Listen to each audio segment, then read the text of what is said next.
Hi, I'm Karl Principal Broker at Klein May Realty. Thank you for joining me for another Q&A with Klein May. Today we're going to follow up a bit on what I was talking about last week, which is what does a buyer's agent do? And we talked about the fact that the buyer's agent really has evolved to be a contractual relationship with a buyer, and that agent's job is to do nothing but look out for the buyer's best interest and to get them the best deal that they can get them. So the question comes up, and has been a bit in the news lately, of how does that buyer's agent get paid? And the way it has worked since the creation of the multiple listing service 30, 40 years ago is when a seller signs a contract with a real estate firm to sell their house, that agreement is called a listing agreement. The house is listed for sale. Part of that agreement is about compensation, and it will say between the seller and the broker, okay, here's what the broker's offering in terms of services, and here's what our fee is.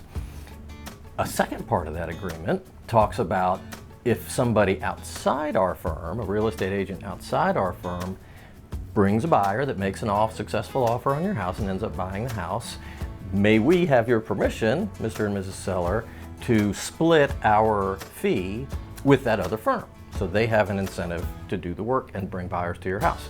And of course, almost any seller says yes to that, and that's generally how buyer's agents get paid. When everything goes to closing, the seller's already agreed to pay X amount of dollars, and that's what they end up paying regardless of who sells the house or how many different firms are involved. But when you get to settlement, if there's more than one firm involved, that fee gets split between the firms who are representing the buyer and the seller. In the rare cases where maybe a buyer's agent is helping a buyer find a house that's not on the market, then that buyer's agent needs to negotiate how they're going to get paid either with their buyer or from the seller in terms of kind of a finder's fee. Often what happens is it gets worked into the price and ends up getting worked into the financing, so the buyer doesn't have to actually write a check at closing. One way or another, that buyer's agent is going to make sure the buyer gets the house that they want. And in the buyer agency agreement that they had signed previously, all of those questions about compensation are already laid out, so we don't have anything in the way that might stop a good transaction. Our coffee today is grocery store coffee. This is Nature's Promise, which you can get at Martin's or Food Lion.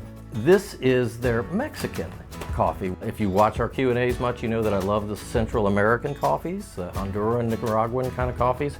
So we thought we'd give this one a try too.